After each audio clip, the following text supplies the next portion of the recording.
Hanji, a very good morning to all. As you all know, my name is CA Astha Mongia and I will be taking up paper number 4 and paper number 6 of CA Intermediate Group 2.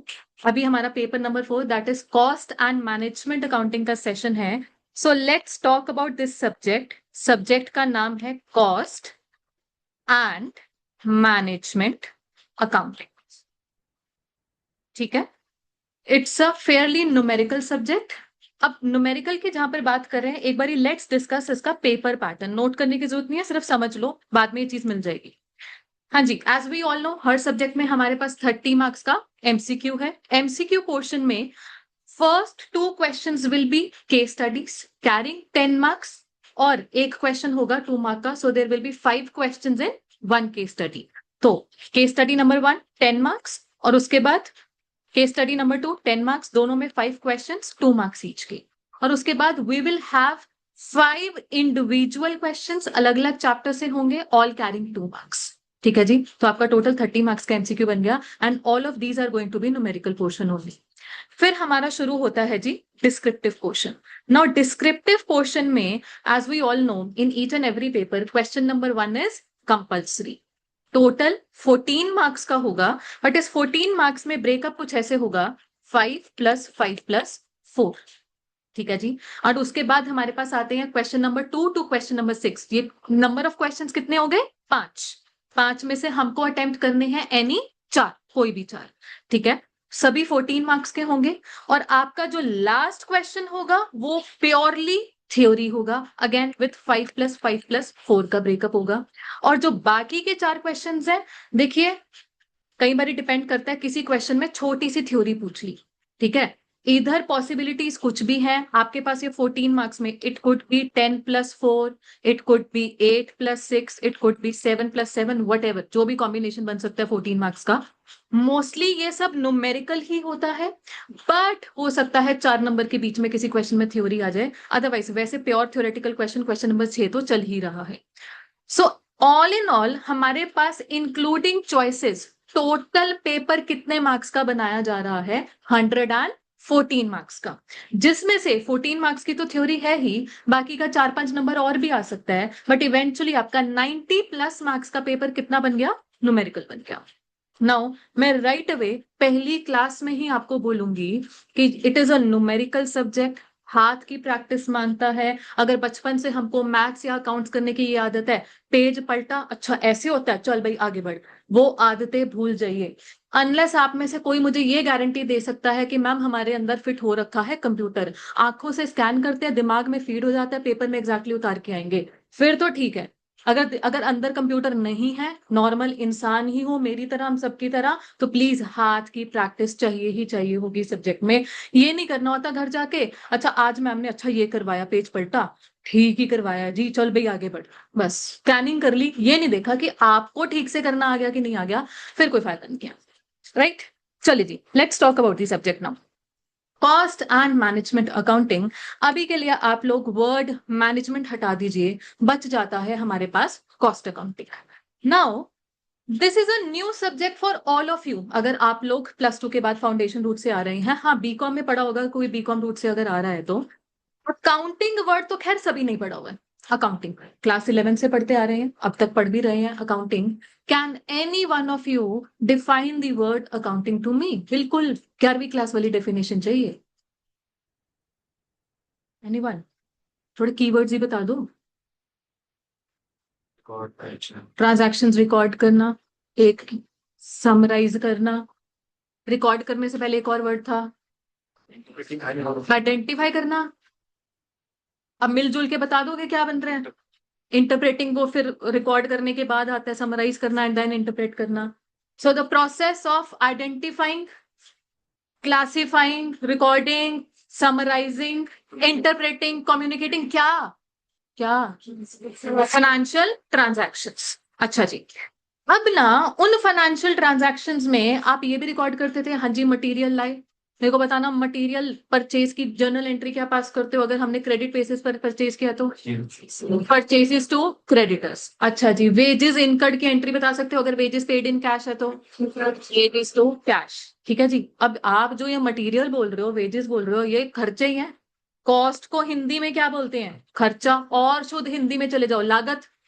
तो हमने खर्चे identify, classify, record, summarise, interpret financial accounting में कर लिए। तो ये नया subject cost accounting पैदा क्यों हो गया? ये भी तो खर्चों की ही अकाउंटिंग करवा रहा है। What is the difference? क्यों हम पढ़ रहे हैं ये सब्जेक्ट?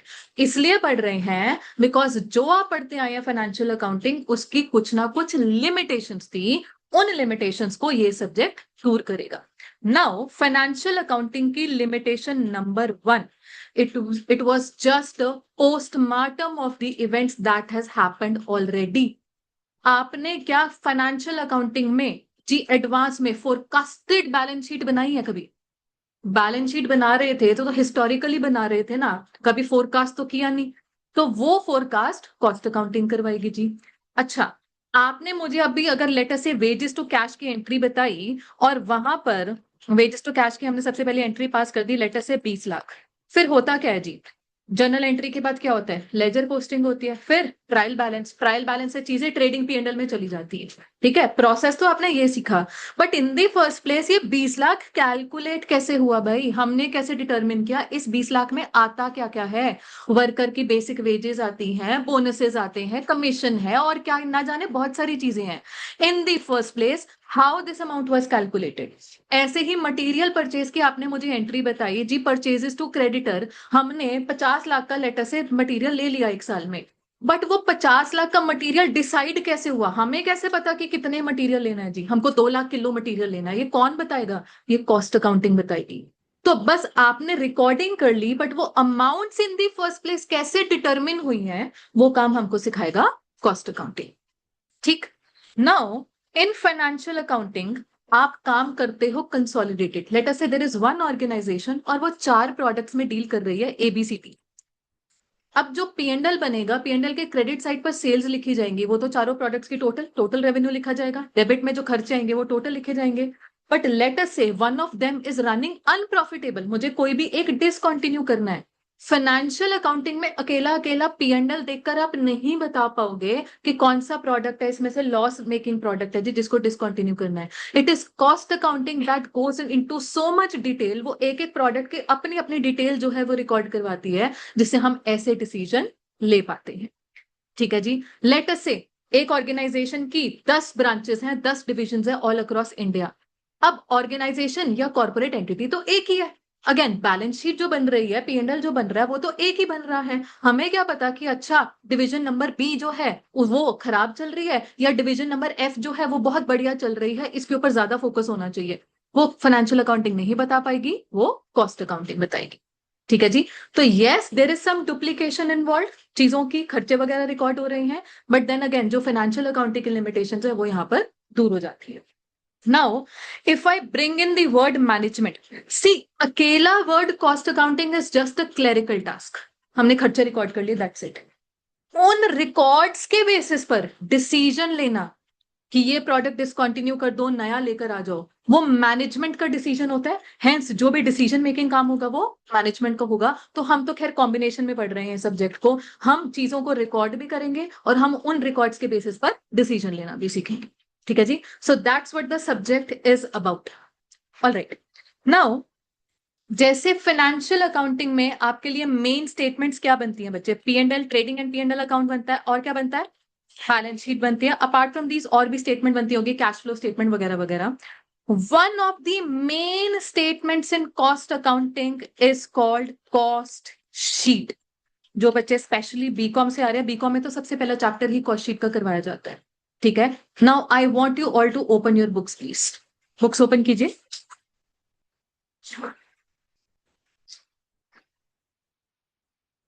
इंडेक्स पर आइए। बुक ओपन करते ही इंडेक्स मिलेगा आपको। हाँ जी। इंडेक्स में बच्चा देखिए जो बॉक्सेस में है that is chapters in volume 1। बाकी के आउट ऑफ बॉक्स जो है वो आउट ऑफ सिलेबस नहीं है, वो वॉल्यूम 2 में जाएंगे। ठीक है जी। नाउ वॉल्यूम 1 में ही हमारे पास कॉस्ट शीट चैप्टर बकायदा है, but that is going to be chapter number 6। Now cost sheet, जो बच्चे बीकॉम से आ रहे हैं जिन्होंने अभी भी मुझे नाम कॉस्ट शीट सामने से बताया, प्लीज रेज योर हैंड। कौन किसने बताया था कॉस्ट शीट पहले से नाम? किसी मैंने सुना तो है। Anyone? No one, no one. अच्छा जी, कॉस्ट शीट में सबसे पहली आइटम आती है डायरेक्ट मटेरियल, उसके बाद दूसरी आइटम आती है डायरेक्ट लेबर। सब आपको फॉर्मेट बताया जाएगा, उसके बाद बाकी के खर्चे आने शुरू हो जाते हैं। बट पॉइंट इज, मैंने जो अभी आपको बताया कि जब तक हमें ही नहीं पता डायरेक्ट मटेरियल कंप्यूट कैसे हुआ, हम कॉस्ट शीट कैसे बना लेंगे? जब तक हमें ही नहीं पता कि वेजेस कैसे कैलकुलेट होती है, हम कॉस्ट शीट कैसे बना लेंगे? इसलिए अनलाइक बीकॉम, कॉस्ट शीट सबसे पहले यहां पर नहीं करवाया जाता जब तक आपको उसके इंडिविजुअल कंपोनेंट्स की अंडरस्टैंडिंग नहीं होती। सो फॉर अस, पहले हम डिटेल में पढ़ेंगे बाकी के खर्चों को, चैप्टर्स का नाम ही अलग अलग से, और उसके बाद आएगी कॉस्ट शीट की बारी। Today we are going to start with chapter number 3, that is labour and direct expenses. Labour and direct expenses, chapter number 3। अब सभी लोग अपने पास प्लीज इसे ओपन कर लीजिए, chapter number 3, labour and direct expenses.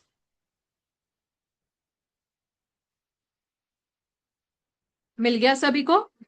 अब देखिए, जो ये बुक्स हैं, these are designed in such a manner that आपको जितने भी कॉन्सेप्ट्स हैं वो प्री प्रिंटेड मिलेंगे बुक में। अपने हाथ से हमें कोई फॉर्मूला लिखने की जरूरत नहीं पड़ेगी, या कुछ कुछ जगह we will have blank spaces for our own notings.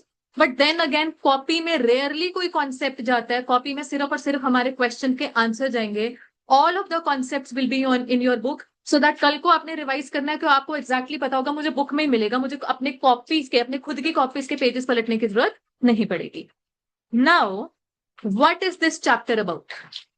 जैसे कि मैंने आपको ऑब्जेक्टिव बताया, हम ये सभी चैप्टर्स को कॉस्ट शीट से पहले डिटेल में पढ़ रहे हैं। ऑब्जेक्टिव नंबर 1, ये पता करना आखिर कॉस्ट शीट में वैल्यू जा रही है तो कैसे जा रही है, कैसे वो value in the first place compute हुई।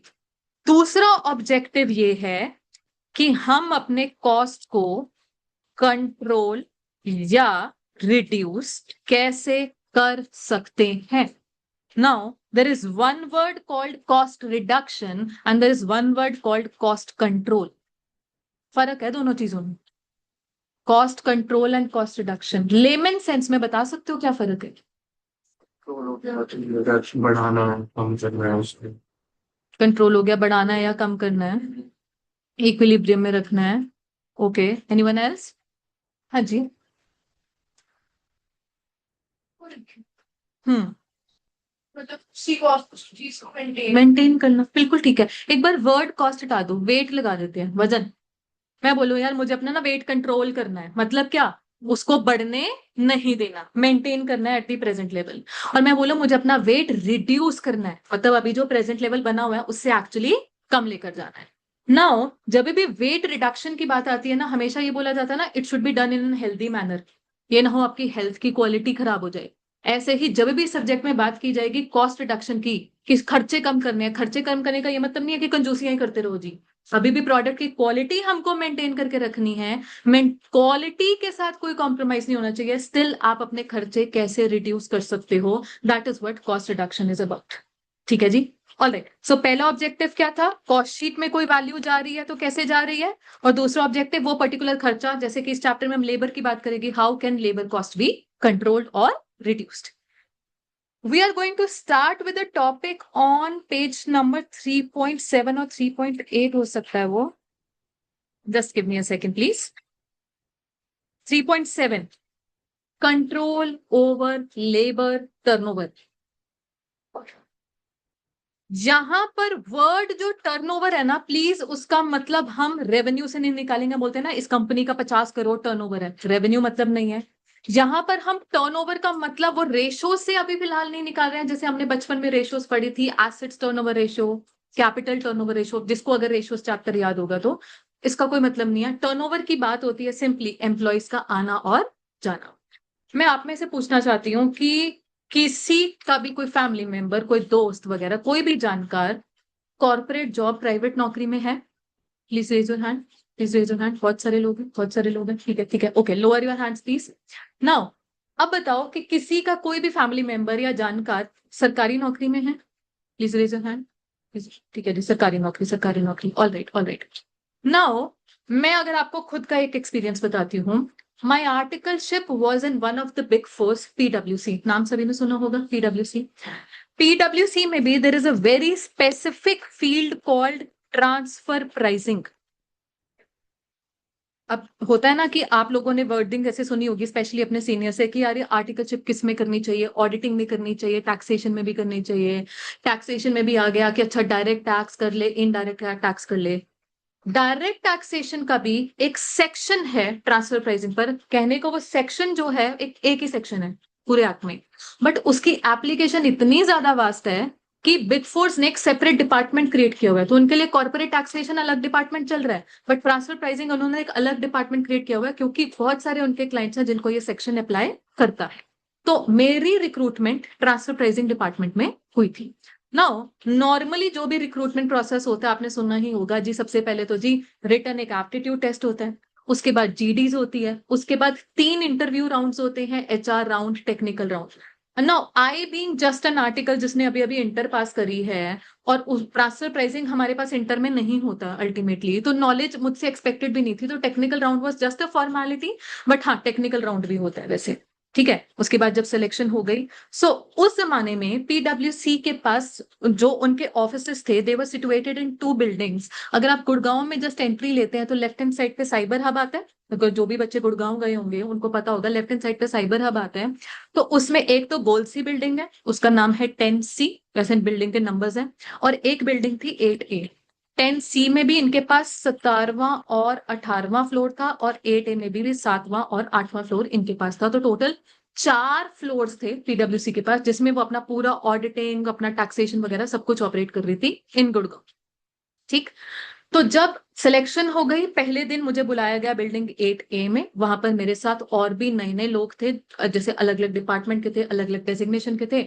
हमको एक कॉन्फ्रेंस रूम में बिठाया और नॉर्मल ओरिएंटेशन दे दी कि दिस इज व्हाट इज पीडब्ल्यूसी ऑल अबाउट। जैसे हर कंपनी का होता है, उनकी वेबसाइट पे जाते हैं, विजन एंड मिशन स्टेटमेंट लिखी होती है, वो सब लिखा हुआ था। और उसके बाद उसी सेम डे हमको लंच वंच करवा के हमको एंटीक पीसेस इशू कर दिए, मतलब लैपटॉप इशू कर दिए, आई कार्ड वगैरह के लिए पिक्चर्स ले ली, और जो हमको चिंदी सा स्टाइपेंड मिलना था उसके लिए बैंक अकाउंट भी खोल दिया, सब कुछ हो गया जी। ठीक। और फिर सेकेंड डे पर इंट्रोड्यूस करवाया गया एक्चुअली मुझे मेरी टीम से जिनके साथ मुझे काम करना था, that was on 18th floor of building 10C। तो वहां पर शुरू शुरू में बस पहले 1-2 दिन तो फॉर्मेलिटीज एंड रैंडम ट्रेनिंग्स वगैरह ही चल रही थी। ठीक है जी। लगभग 1 महीने बाद एक ईमेल आता है कि पिछले 1 महीने में जितनी भी फ्रेश हायरिंग हुई है, किसी भी डिपार्टमेंट की हुई है, किसी भी डेजिग्नेशन की हुई है, इकट्ठे हो जाओ गुड़गांव के एक 5 स्टार होटल में, पूरे दिन की ओरिएंटेशन एंड इंडक्शन सेशंस हैं। अब एक ओरिएंटेशन तो पहले से ही करवा चुके थे, फिर एक ओरिएंटेशन करवा ली। हम बच्चे थे, हमारे लिए ओरिएंटेशन मतलब ऑफिस से बाहर जाने को मिल रहा है 5 स्टार होटल में, वाओ, खाना पीना खा के आएंगे, मौज मस्ती करके आएंगे। एंड एक्चुअली इट वाज मौज मस्ती, थोड़ा सा एक्टिविटीज वगैरह करवा दी, वही चीजें रिपीट कर दी, व्हाट इज पीडब्ल्यूसी ऑल अबाउट। अच्छा, हम जॉर्जिया फॉन्ट यूज करते हैं, हम मरून कलर यूज करते हैं, हम 10 नंबर फॉन्ट साइज रखते हैं, ये थोड़ी बहुत चीजें सिखा दी। 1 महीने में तो हमें भी पता चली गई थी, बट हमारे लिए अगेन एक तरीके से वीकडे में भी हमारे लिए काइंड ऑफ एक छुट्टी वाला दिन ही हो गया। हम ये इसका पर्पस क्या था, जस्ट टू हेल्प अलग अलग डिपार्टमेंट के लोग gel up with each other. ये ना हो कि ट्रांसफर प्राइसिंग के ट्रांसफर प्राइसिंग में बात करते रह जाएं, आपस में घुल मिल लो थोड़ा सा। ठीक है जी। फिर 6 महीने बाद एक ईमेल आता है कि पिछले 1 साल में पूरे इंडिया में जितने ट्रांसफर प्राइसिंग न्यू रिक्रूट्स हैं, only transfer pricing, but not just Gurgaon location, all over India, सभी को बुलाया गया again and training and induction session for 2 days in Chennai. And it was a all paid trip, खाना पीना accommodation सब उनका। मेरे लिए it was a first travel by air, मेरे लिए तो था कि वाह, फ्री फ्लाइट टिकट, चेन्नई जाने को मिल रहा है। गए जी, होटल भी उनकी तरफ से बुक था। अब अगेन अस बीइंग बच्चे, लाइफ कभी सीरियसली ली तो थी नहीं, तो हमने क्या किया, मॉर्निंग सेशन लगाते थे, वहीं से लंच करते थे, और सेकंड सेशन बंक, चलो जी चेन्नई घूमते हैं। ये हमने किया। ऑब्वियसली बाद में शिकायतें सीनियर्स के पास गई थी, वो अलग कहानी है, बट हमने क्या किया कि 2 दिन पूरा एंजॉय किया। और छोड़ो, 2 दिन के बाद वीकेंड आ रहा था जी, सैटरडे संडे, सारे सीनियर लोग, फैमिली वाले, परिवार बच्चे वाले लोग हैं, वो तो घरों को वापस जाएंगे। हम लोगों ने क्या किया कि यार ऑफिस वालों को बोला कि आपने एनीवे हमारी रिटर्न टिकट फ्राइडे नाइट की करानी थी, आप संडे नाइट की करवा दो, आपके लिए क्या फर्क पड़ रहा है जी। हम 2 दिन वहां पे अपने एक्सपेंस पे घूम फिर लिए, अपने एक्सपेंस पे रह लिए, हमारे लिए तो 4 दिन का मस्त ट्रिप बन गया जी। तो ये शुरू शुरू के 6 महीने तो it was all very Phulari and very glamorous, कि हाँ मजे ही मजे हैं। और उसके बाद आए जी असली हकीकत और असली सच्चाई, क्योंकि ट्रांसफर प्राइसिंग का सीजन है, उसकी जो डेडलाइन फॉल करती है नवंबर 30 को। ठीक। तो जो जैसे ही हम अपने चेन्नई ट्रिप से वापस आए हैं और उसके बाद उन्होंने बोलना शुरू कर दिया, बेटे अब ना स्टे बैक करना है। वैसे 4:30 बजे छुट्टी हो जाया करती थी। धीरे धीरे करके उन्होंने पहले 4:30 का 6 किया, फिर 6 का 8 कर दिया, और फिर नवंबर एंड आते आते तो रात के 12 भी बज रहे थे, 1 भी बज रहे थे। There was no Saturday Sunday. In fact on the way back home for Diwali मैं गाड़ी में बैठ के काम भी कर रही थी। सब कुछ हुआ जी, ये होता है और ये सभी के साथ होता है, it's a very normal thing. But ऐसा 1 साल चलाया, 2 साल चलाया, आई विल बी ऑनेस्ट, 3 साल की आर्टिकलशिप होती थी हमारे टाइम पर। Due to purely and purely health reason I could not continue with पीडब्ल्यूसी in last year of my articleship, जिसकी वजह से मुझे वहां से एक ट्रांसफर लेना पड़ा and I had to move back home. मन बिल्कुल नहीं था, ये डिसीजन लेने में ही मैंने 6 महीने लगा दिया, because obviously who lets go of this kind of opportunity, but I had to let go only purely because of health reason. Otherwise मेरा मन बहुत था उधर रुकने का, राइट। तो जैसे जब एग्जिट फॉर्मेलिटीज की बात आई कि अच्छा जी एक डिक्लेरेशन साइन करनी है कि आप अपने कोई भी क्लाइंट्स की कॉन्फिडेंशियल इन्फॉर्मेशन है किसी को लीक नहीं करोगे, तो प्रॉपर उस चीज को लेकर 2 आवर्स की ट्रेनिंग थी। ऑब्वियसली किसको फर्क पड़ता है, तब तो वहां पर छुटकारा मिलने से मतलब होता है। And while returning my laptop and I card I had to go back to this particular building 8A। और वहां पर जब मैं एचआर के साथ बैठकर उनको बता रही थी कि अच्छा मेरा जो भी डाटा है वो किसको हैंड ओवर करना है मेरी टीम में वगैरह वगैरह, तो सामने मुझे दिखाई दे रहा था वही कॉन्फ्रेंस रूम जिसमें मेरी डे 1 की ओरिएंटेशन हुई थी, और मुझे वहां पर नए बकरे दिखाई दे रहे थे। तो फिर मैंने कहा हाँ यार देख लो जी, आ रहे हैं लोग जा रहे हैं। अब आप ये देखो कि वहां पर एवरी थर्सडे वो कॉन्फ्रेंस रूम बुक्ड होता था just for orientation of new hiring, every Thursday. और ये कहानी सिर्फ पीडब्ल्यूसी की नहीं, हर कॉर्पोरेट ऑर्गेनाइजेशन की है। Right now my younger sister is also working in a corporate consultancy में है। खैर वो खुद कहती है मैंने छोड़ना है छोड़ना है छोड़ना है। हर कोई, अब जितने भी लोगों ने प्राइवेट नौकरी के लिए हैंड रेस किया था कि जानकारी में है जी, आप किसने हैंड रेस किया था? कोई भी बच्चा? हाँ जी। आप बताना कि कितने साल हो गए उनको काम करते हुए? अभी तो 1 साल ही हुआ है। अभी 1 साल हुआ है। प्लान है कि जब तक मैं हूं मेरे पास ये नौकरी है, ऐसा कुछ प्लान होगा उनका? नहीं। As soon as there are better opportunity switch मारेंगे। इनफैक्ट स्विचिंग वर्ड यूज होता है कि हर 2-3 साल में नौकरी स्विच करती रहनी चाहिए, इंक्रीमेंट लेते रहने चाहिए, राइट, बोला जाता है। अब सरकारी नौकरी वाले प्लीज हैंड रेस करना जिनके फैमिली में है। हाँ जी हाँ जी, बच्चे आप बताना कौन है, बता सकते हो? मदर फादर है, उनका क्या प्लान है कि बेटर अपॉर्चुनिटी मिलेंगी स्विच करेंगे? नहीं जी, सरकारी नौकरी में क्या है, रिटायरमेंट तक चिपक के रहना है, छोड़नी नहीं है, बिल्कुल भी मतलब ही नहीं है, बहुत रेयर कोई चांस होता है जी। Agree with this? सो अब बेटा यही तो कॉन्सेप्ट है टर्नओवर का। अगर टर्नओवर का मैं हिंदी लैंग्वेज में मीनिंग आपको बताऊं, आना और जाना। कॉर्पोरेट एंटिटीज में, प्राइवेट नौकरी में ये आना जाना ज्यादा चलता है, हेंस वहां पर बोला जाता है labour turnover is high. Government jobs में आना जाना कम रहता है, लोग जो आके इतने इजिली जाते नहीं हैं, तो नए लोगों को आने का अपॉर्चुनिटी भी नहीं मिलती। तो पॉइंट इज आना जाना अगर कम लगा हुआ था उसको क्या बोलेंगे? Labour turnover is low. Now what is the consequence of all of this? हम ये सब क्यों पढ़ रहे हैं? सोचिए, अगर मैं तो चलो एक आर्टिकल थी, जिस तरीके से आर्टिकल के ऊपर पीडब्ल्यूसी ने खर्चा किया जी, पहले दिन इसको हमने खिलाया पिलाया, ओरिएंटेशन दी, फिर उसको गुड़गांव के एक होटल में जाके खाना खिलाया पिलाया, फिर इसको चेन्नई लेकर गए। अब मैं तो टिकी नहीं, बट अगर मैं टिक जाती तो मेरी जगह कोई रिप्लेसमेंट भी ना आता। बट पॉइंट इज मैं तो टिकी नहीं, मेरी जगह कोई रिप्लेसमेंट आई, उसके लिए भी खर्चे किए। अब उसको हो सकता है उसकी ओरिएंटेशन के लिए उसको चेन्नई ना सही, मे बी अगले साल कोलकाता ट्रिप बचा होगा तो कोलकाता लेकर गए होंगे, तो खर्चा तो हो गया ना। ठीक है, अच्छा। अब आप ये देखो, प्राइवेट ऑर्गेनाइजेशन में इतने बड़े बड़े तो एचआर डिपार्टमेंट होते हैं। एचआर डिपार्टमेंट ही 50-60 लोगों का है। क्यों? क्योंकि वहां पर जब देखो हर हफ्ते 10-15 लोग आ रहे हैं, 50-20 लोग छोड़कर जा रहे हैं, तो आना जाना जब जहां ज्यादा लगा हुआ है तो एचआर भी ज्यादा चाहिए। सो आपके पास चीज लिखी हुई है सब बुक में, don't worry about it.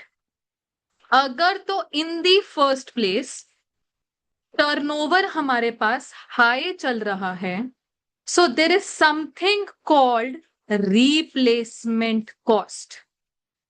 No, replacement cost का क्या मतलब होता है? रिप्लेसमेंट का क्या मतलब होता है? कोई छोड़ के गया, उनकी जगह कोई नया आया। जो नया आया उसको सिलेक्ट करने की कॉस्ट, उसको रिक्रूट करने की कॉस्ट, उसको ट्रेन करने की कॉस्ट, ये भी हाई हो जाएगी।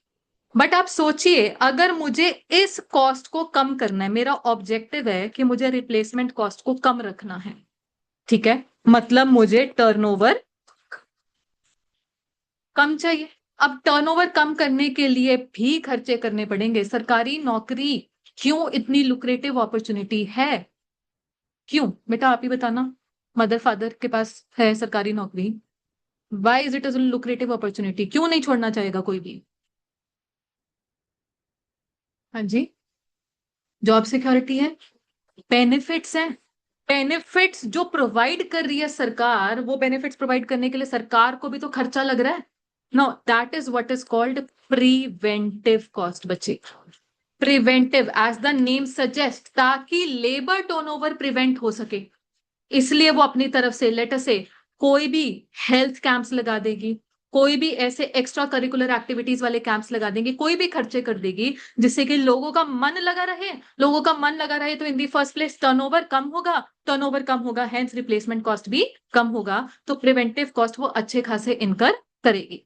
सो एक रूल बन गया कि जिस ऑर्गेनाइजेशन ने प्रिवेंटिव कॉस्ट इनकर कर ली हाई, उसका इवेंचुअली रिप्लेसमेंट कॉस्ट कम है।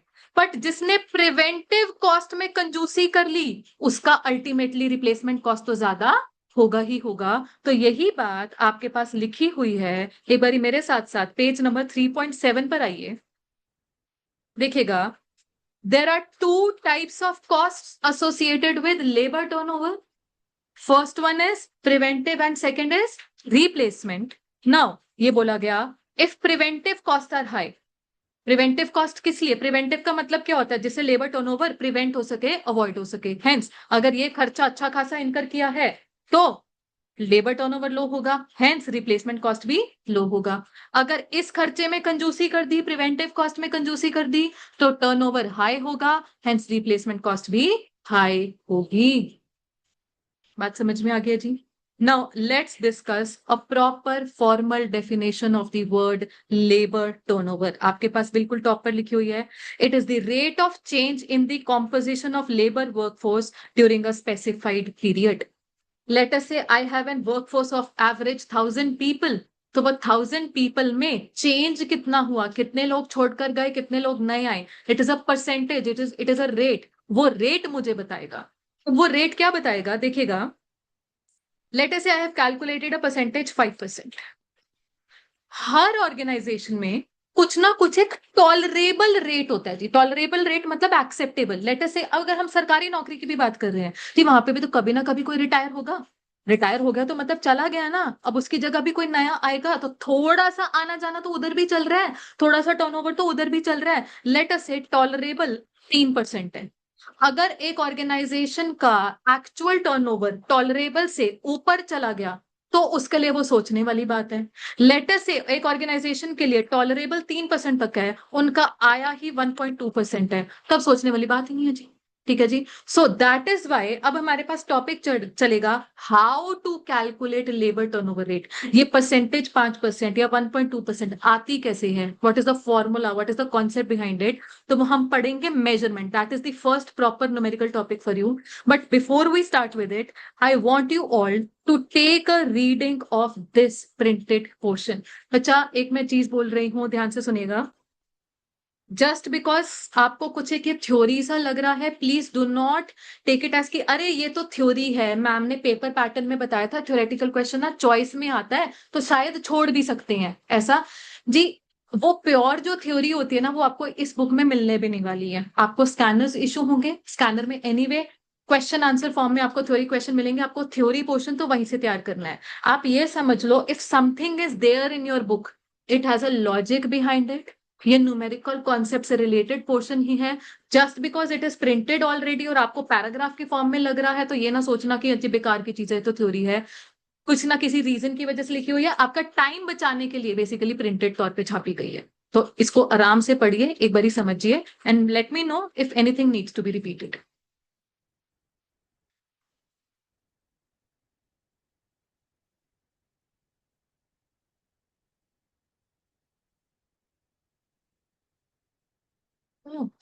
बच्चा, पीछे से फैन ये वाला चला दूं?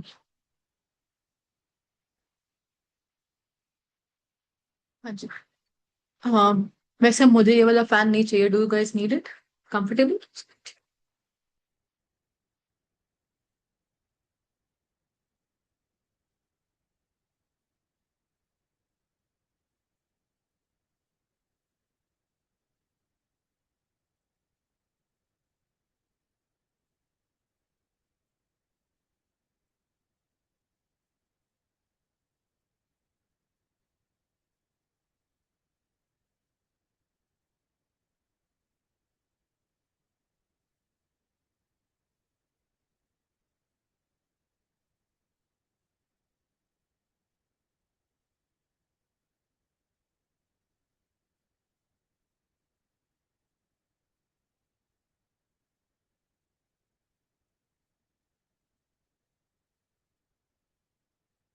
हाँ जी, done. Okay. Now, properly starting with the concept measurement of labor turnover, we measure this percentages with the help of 5 different concepts. Concept number 1, separation method. Rate कैसे निकाला जाएगा, एक बार न्यूमरेटर और डिनोमिनेटर को ध्यान से पढ़ते हैं. सेपरेशन मेथड के हिसाब से लेबर टर्नओवर निकालना है तो फॉर्मूला बनेगा न्यूमरेटर में number of separations during the period और डिनोमिनेटर में average number of workers on roll during the period. सबसे पहले एवरेज नंबर ऑफ वर्कर्स की बात करते हैं. देखिए, ऑब्वियसली दिस वर्कफोर्स का कॉम्पोजिशन है या वर्कफोर्स का टोटल नंबर है, दैट कीप्स ऑन चेंजिंग. जब लेटर से क्वार्टर की बात चले, क्वार्टर शुरू किया तो लेटर से मेरे पास 50 एम्प्लॉयज थे. जब क्वार्टर एंड किया तो मेरे पास टोटल 70 एम्प्लॉयज थे. तो एवरेज क्या बोलता है, 50 और 70 का एवरेज मेरे पास कितना हो गया, 60. That I had during this quarter I had on an average 60 employees. तो how do we calculate the average number of workers, workers at beginning plus workers at the end divided by 2. Simple average है हमारे पास, right. Now let's talk about the numerator, number of separations. Separation word को हिंदी में लेकर जाना, हिंदी में translate करना. Separate होना मतलब अलग होना. अब अलग होने का कारण कुछ भी हो, हमने निकाल दिया, खुद नाराज होके चला गया, या भगवान न करे भगवान को ही प्यारा हो गया, whatever is be the reason, बस अब वो हमारा एम्प्लॉय ना रहा, कुछ भी कारण होगा, that will be counted under separation. ठीक है जी. बस ये था कि जो क्वार्टर के बिगिनिंग में हमारे पास था, क्वार्टर के एंड में हमारे पास नहीं है, कारण चाहे कोई मर्जी हो, वो काउंट कर लिया जाएगा सेपरेशन. ठीक है जी. So that is formula number 1. कुछ एंटिटीज बिलीव करती है कि लेबर टर्नओवर मेजर होना चाहिए with the concept of replacement. तो अब हर फॉर्मूला में बच्चे डिनोमिनेटर तो यही चलेगा, average number of workers on roll during the period. Numerator बदलते जाएंगे. अब रिप्लेसमेंट मेथड में न्यूमरेटर क्या बन गया, number of replacements during the period. Replacement का क्या मतलब होता है कि कोई चला गया था, उसकी जगह फिल करने कोई आ रहा है, कोई वैकेंसी क्रिएटेड थी, उसकी कोई जगह फिल करने आ रहा है. Now I will just give an example. बच्चा, जरूरी नहीं है कि जितनी सेपरेशन होती है उतनी ही रिप्लेसमेंट हो, ये बाय डिफॉल्ट कभी अज्यूम करना नहीं चाहिए.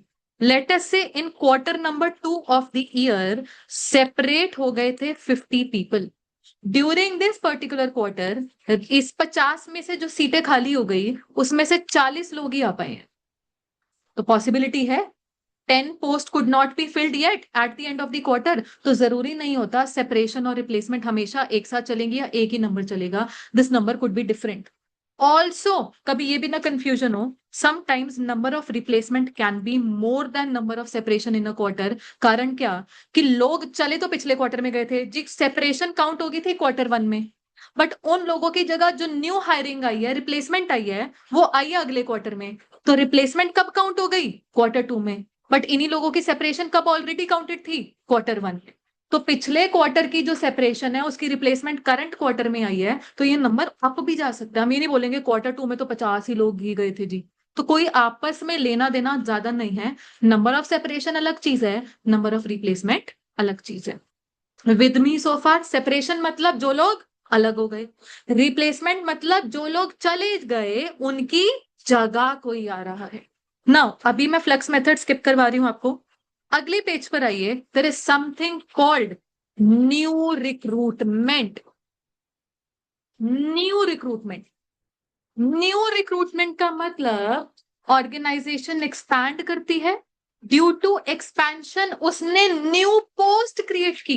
न्यू पोस्ट का मतलब पहले वो पोस्ट, पहले वो डेजिग्नेशन एग्जिस्ट नहीं करती थी, पहले वो सीट ही नहीं एग्जिस्ट करती थी. उसने न्यू पोस्ट क्रिएट की, न्यू पोस्ट के लिए उसने हायरिंग की. तो वो जो हायरिंग चलकर आ रही है उसको बोला जाएगा न्यू रिक्रूटमेंट. मतलब अब किसी की जगह लेने नहीं आ रहे हैं, क्योंकि वो जगह पहले थी भी नहीं, वो पोस्ट, वो जगह ही अभी बनाई गई है, और उस जो न्यू पोस्ट बनाई गई है उसके लिए हायरिंग की गई, उसको बोला गया न्यू रिक्रूटमेंट. और अभी मैं एग्जाम्पल में सारी बात आपको क्लैरिफाई करूंगी, बस एक वर्ड और सीखना. There is also something called accessions. No, what do we mean by accessions? जितने लोग आए अब उसमें रिप्लेसमेंट भी आ जाएगी और उसमें न्यू रिक्रूटमेंट भी आ जाएगी. अगेन, रिप्लेसमेंट का मतलब क्या था, कोई किसी की जगह लेने आ रहा है, that is what is called replacement. अच्छा, न्यू रिक्रूटमेंट का क्या मतलब था, कि न्यूली क्रिएटेड पोस्ट के लिए कोई आ रहा है। पॉइंट इज दैट चाहे किसी की जगह लेने कोई आ रहा है, चाहे न्यूली क्रिएटेड पोस्ट के लिए आ रहा है, आ तो रहा है ना, तो उस बंदे का इंटरव्यू होगा, उस बंदे की ट्रेनिंग होगी, सब कुछ होगा, रिक्रूटमेंट तो सभी लोगों की होगी। So point is total recruitment भी बोल देते हैं। Accession means total number of workers recruited, चाहे वो रिक्रूटमेंट किसी की जगह हुई है मतलब रिप्लेसमेंट, चाहे वो रिक्रूटमेंट न्यू पोस्ट के लिए हुई है मतलब new recruitment. So total recruitment और न्यू रिक्रूटमेंट वर्ड में कंफ्यूज मत होइएगा, टोटल रिक्रूटमेंट में रिप्लेसमेंट भी इंक्लूड हो जाता है। पूरी बात को दोबारा हम रिकॉल करेंगे with the help of an example. हाँ जी, आप यहां पर सभी जानते हैं कि ऑफिस में हमारी प्यारी प्रीति मैम होती है, ठीक है जी, और आप लोगों के आशीर्वाद और गुड विशेस की वजह से हम लोग एक्सपैंड कर गए हैं। Due to expansion now we are soon going to hire a new person in the office staff, let us call her Angel, ठीक है जी। एंड हो क्या रहा है कि for example may be Preeti ma'am has found better opportunities and she has quit the organisation, और Preeti ma'am की रिप्लेसमेंट की जगह हमने एक न्यू स्टाफ हायर किया है, प्रिया, ठीक है जी, राइट।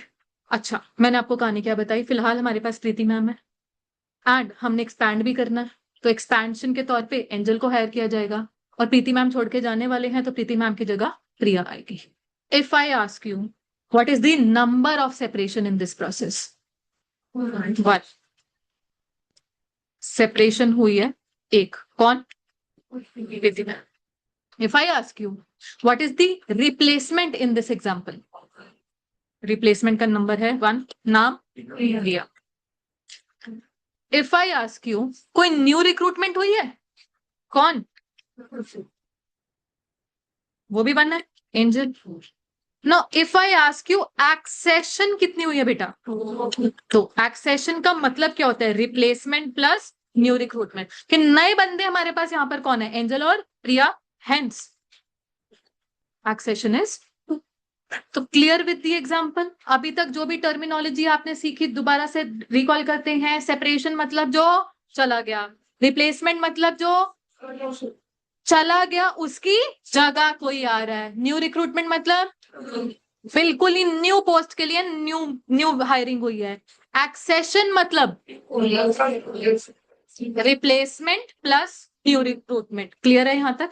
अच्छा जी, नो पॉइंट इज हमने न्यू रिक्रूटमेंट के लिए एक सेपरेट मेथड बनाया हुआ है। अगेन न्यूमरेटर में क्या आएगा, number of new recruitments during the period divided by average number of workers into 100।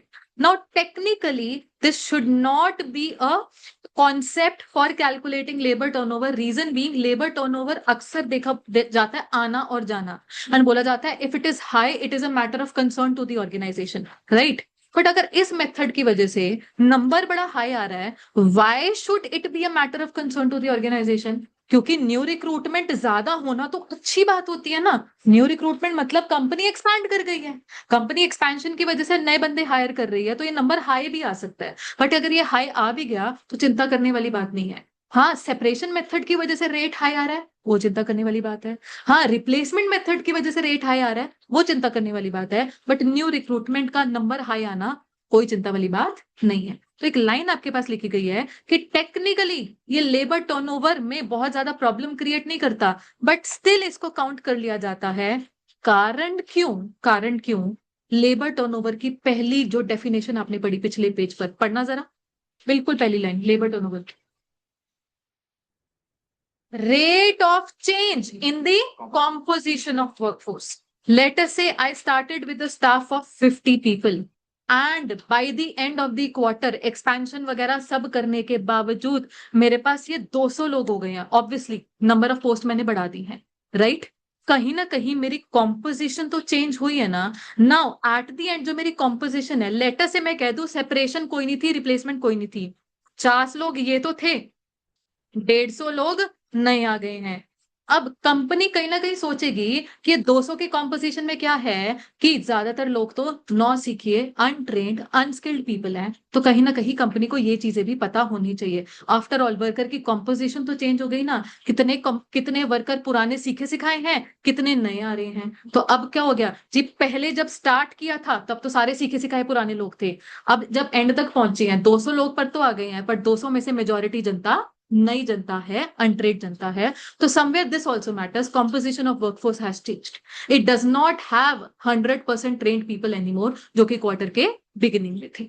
ठीक, सो समवेयर ये बोला गया कि it does not account for labor turnover, however it is responsible for change in the composition of workforce। composition मतलब bifurcation of the workforce, कि उस bifurcation में कौन पुराना है ट्रेंड है और कौन नया है जिसको ट्रेन करना पड़ेगा। तो वो कॉम्पोजिशन तो चेंज हो जाती है ना due to new recruitment, right. Now accession method क्या है जी, रिप्लेसमेंट और न्यू रिक्रूटमेंट को मिला दो तो न्यूमरेटर में क्या आ जाएगा, नंबर ऑफ एक्सेशन, और डिनोमिनेटर में तो एवरेज नंबर ऑफ वर्कर्स चल ही रहा है। Now I am left with just one method, that is flux method.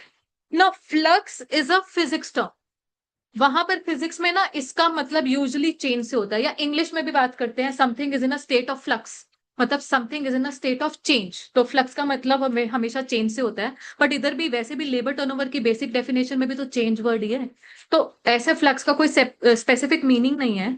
What this method does is, ये सब कुछ इकट्ठा कर रहा है जो भी अभी तक हमने अलग अलग कॉन्सेप्ट पढ़े। हमने सेपरेशन अलग से पढ़ा था जी, हमने रिप्लेसमेंट अलग से पढ़ा था जी, और हमने न्यू रिक्रूटमेंट अलग से पढ़ा था। इन तीनों को एड अप कर दो, डिवाइड कर दो एवरेज नंबर ऑफ वर्कर्स से, इनटू 100 हो जाएगा। और हमने अभी अभी सीखा रिप्लेसमेंट और न्यू रिक्रूटमेंट को जब ऐड करवा देते हो तो क्या बनता है, एक्सेशन। हेंस और में क्या लिखा है, number of separation plus number of accession. कोई नई बात थोड़ी ना है, कोई सेपरेट फॉर्मूला थोड़ी ना बन गया। ठीक है जी, तो फ्लक्स मेथड सिंपली क्या है, number of separation plus number of accession, बात ही खत्म। नाउ इससे पहले कि किसी के मन में कुछ आए, यस कुछ ना कुछ डबल काउंटिंग इन्वॉल्व हो जाती है। डबल काउंटिंग कैसे, कि एक पर्टिकुलर क्वार्टर में 40 सेपरेशन हो गई थी, जो 40 लोग चले गए उन्हीं की सीट फिल करने के लिए लेटेस्ट से 25 लोग आ गए थे, तो वो 25 लोग रिप्लेसमेंट में काउंट हो गए। ठीक है, एक ही सीट को लेकर डबल काउंटिंग हो गई है, बट देन अगेन ये डबल काउंटिंग चलती है एज लॉन्ग एज लेटर से पूरी इंडस्ट्री ही फ्लक्स मेथड फॉलो कर रही है, तो एक ऑर्गेनाइजेशन कंपनी एबीसी भी फॉलो कर ले, कोई दिक्कत ही नहीं है। या देखो कंपैरिजन की बात होती है यहाँ पर, लेटर से हमारी टॉलरेबल रेंज की बात होती है कि हमारा टॉलरेबल रेंज 5% है, मेरा एक्चुअली फ्लक्स मेथड की तरफ से आया है 8%। अब अगर ये टॉलरेबल भी 5% अकॉर्डिंग टू फ्लक्स है, तो मैं अपनी एक्चुअल कैलकुलेशन भी फ्लक्स के हिसाब से करूंगी। सो डजंट मैटर डबल काउंटिंग हो रही है। लेटर से हमने लास्ट ईयर अपना लेबर टर्नओवर मेजर किया था सेपरेशन मेथड से, तो करंट ईयर भी मेजर करना है सेपरेशन मेथड से। सो point is method should be fixed, चाहे वो सेपरेशन है चाहे वो फ्लक्स है। लास्ट ईयर फ्लक्स मेथड के हिसाब से कर रहे थे लेबर टर्नओवर इवैल्यूएट, तो करंट ईयर में भी फ्लक्स मेथड ही फॉलो करूंगे। So doesn't matter which method is being followed. आपके कॉन्सेप्ट में देर आर टोटल 5 मेथड्स। जब तक क्वेश्चन सामने से मेथड का नाम नहीं लेता, क्वेश्चन सिर्फ इतना बोल रहा है कैलकुलेट लेबर टर्नओवर रेट, आपने 500 मेथड से कैलकुलेट करना है। बताओ एक फॉर्मूला लगाने में कितना टाइम लग जाएगा, तो ज्यादा टाइम नहीं लगता इसमें। ठीक है जी, before we start with the question एक छोटा सा कॉन्सेप्ट है, एक छोटा सा नोट है। बेटा जी बड़ी ऑब्वियस बात है ये, बट फिर भी लिखनी पड़ गई यहाँ पे। देखो जी क्या, number of workers in the beginning, लो जी मतलब शुरुआत के वर्कर, ऐड कर दो नंबर ऑफ एक्सेशन। एक्सेशन को हिंदी में क्या बोलोगे, जो लोग आए, किसी की जगह लेने आए या नई जगह के लिए आए, अल्टीमेटली आए। माइनस कर दो जी नंबर ऑफ सेपरेशन, मतलब जो लोग गए, तो बच क्या गए, worker at the end. So worker at beginning plus accession minus separation gives us worker at the end. बड़ी ऑब्वियस सी बात है ये, पर चलो यहाँ पर लिखनी पड़ गई, किसी किसी क्वेश्चन में काम भी आ जाती है। ठीक, चलिए अब सभी बच्चे अपनी कॉपीज खोल लीजिए। आपकी कॉपी का श्री गणेश करे।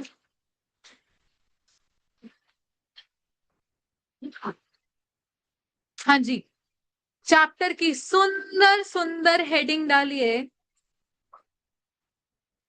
The technical name of the chapter is employee cost and direct expenses. हम एम्प्लॉय कॉस्ट को लेबर भी बोल देते हैं, लेबर कॉस्ट। तो आप खाली वर्ड लेबर भी डाल सकते हैं, आपके मॉड्यूल में यही वर्ड एम्प्लॉय कॉस्ट भी है।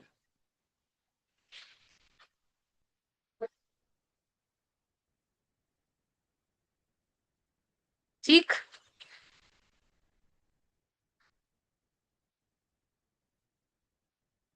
चलो जी,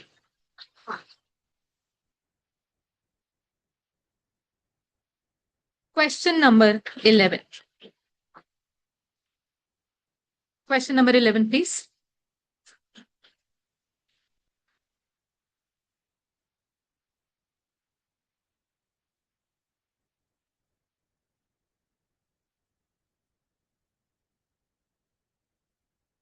हाँ जी, क्वेश्चन नंबर 11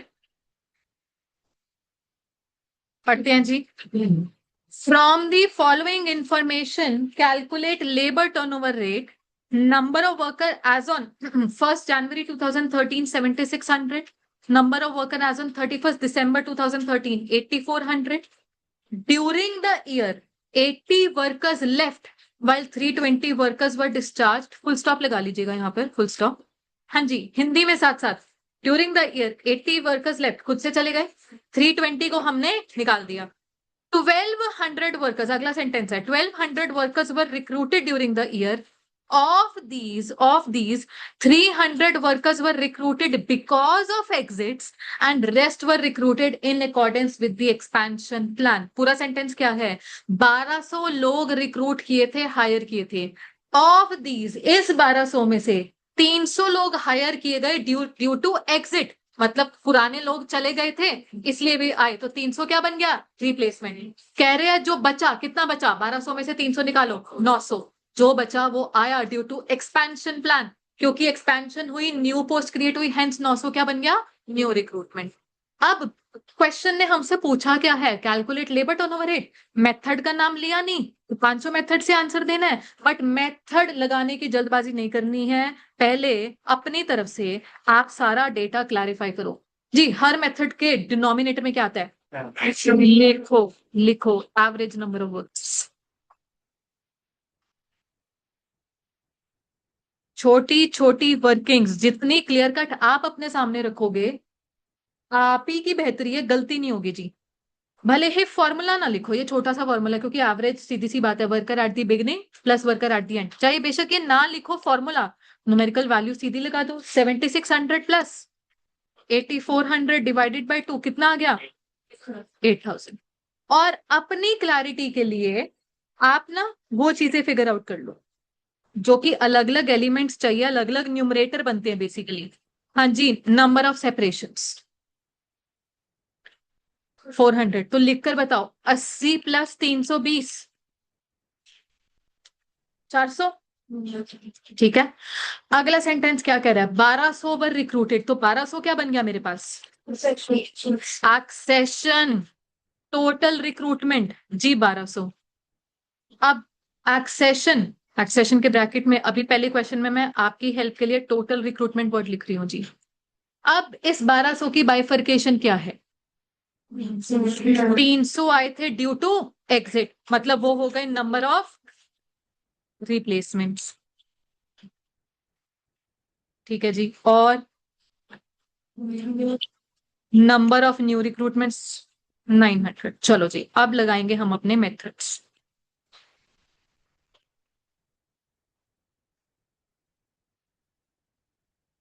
जब हमने ये बेसिक डिटेल लिख लिया ना, अब मेथड में कोई कंफ्यूजन नहीं होगी, सिर्फ फॉर्मूला लिखना है, वैल्यूज चिपकानी है, आंसर निकालना है।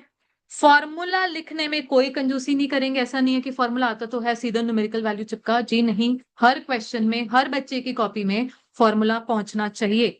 चलिए जी, हेडिंग डालिए calculation of labour turnover.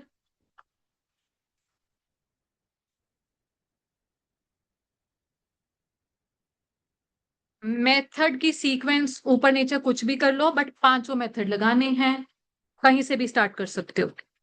Late us say we are starting with separation method, तो इसका प्रॉपर फॉर्मूला लिखिए, number of separations divided by average number of workers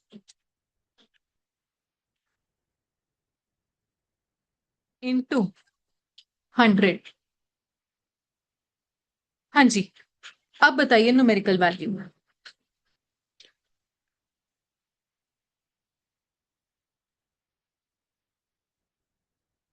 number of separation 400 थी, तो ये आंसर कितना आ रहा है?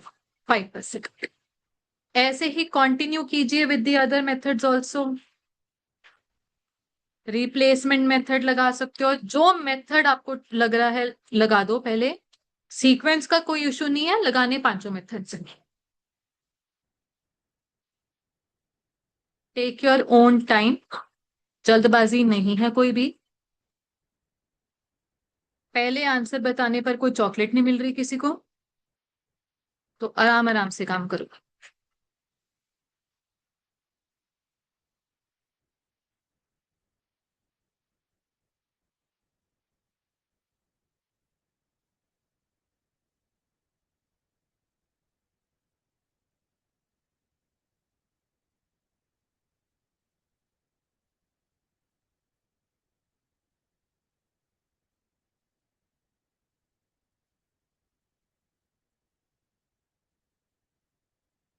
हाँ जी, रिप्लेसमेंट मेथड में क्या आंसर आ रहा है?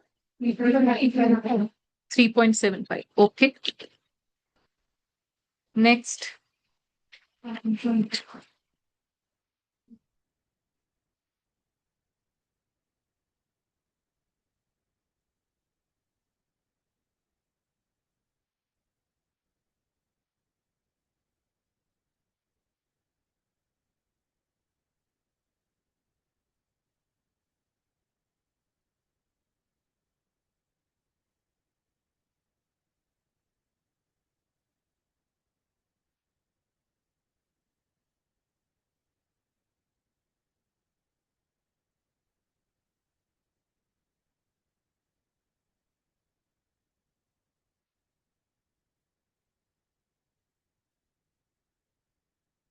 अगर किसी ने फ्लक्स मेथड से निकालिया तो बता सकते हैं आंसर? 20।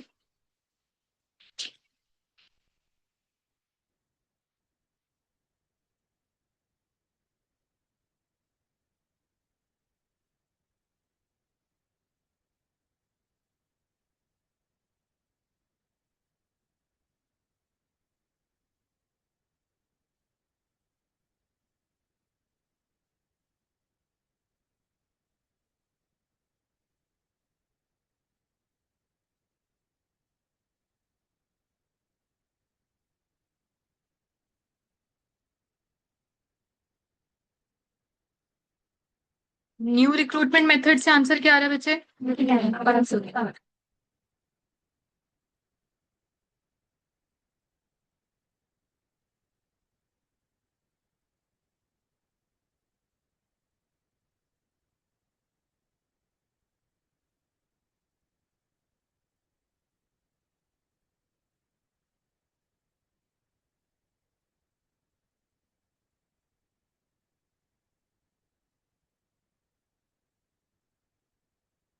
हाँ जी, टैक्सेशन से बता रहे हो? कितना बता रहे हो? 15%। ओके, चलिए जी, take your own time in completing this. Last में पांचों मेथड्स के आंसर वेरीफाई कर लेंगे।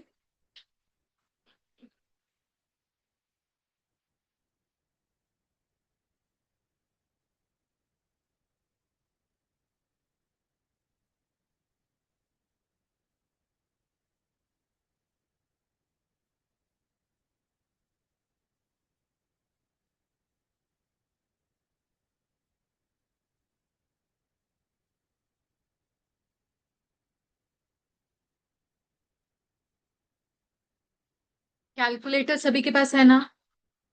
सीए स्टूडेंट है, कुछ और भूल जाएंगे, कैलकुलेटर नहीं भूल सकते जी।